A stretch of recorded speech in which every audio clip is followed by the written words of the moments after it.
Walang kawala sa batas ang tatlong drug suspect sa ikinasang bypass operation sa San Mateo, Rizal. Ang balitang hatid ni Patrolwoman Jevy Marie Famoso.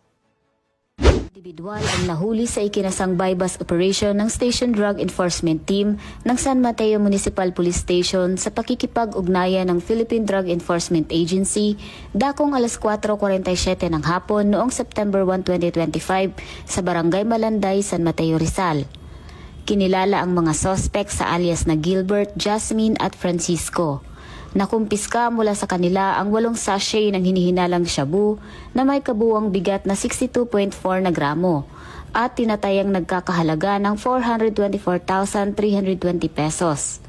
Na-recover din ang isang weighing scale, isang lighter, isang gunting, isang itim na pouch bag, isang pakete ng mga plastic sachet, isang 500 recovered money at isang 500 peso bill na ginamit bilang bypass money.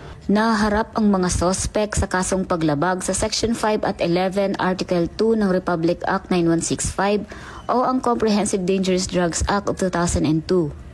Pinuri naman ni Police Colonel Feloteo E. Gonzalgo, Acting Provincial Director ng Rizal Police Provincial Office, ang mabilis na aksyon ng San Mateo Police laban sa iligal na droga. Binigyang diin din niya ang kahalagahan ng pagtutulungan ng kapulisan at ng komunidad upang tuluyang masugpo ang kriminalidad at problema sa droga ng buong lalawigan. Mula dito sa Calabarzon, ako ang inyong Police News Network Correspondent, Patrolwoman Jevy Marie Famoso, alagad ng batas, tagataguyod ng Balitang Pulis.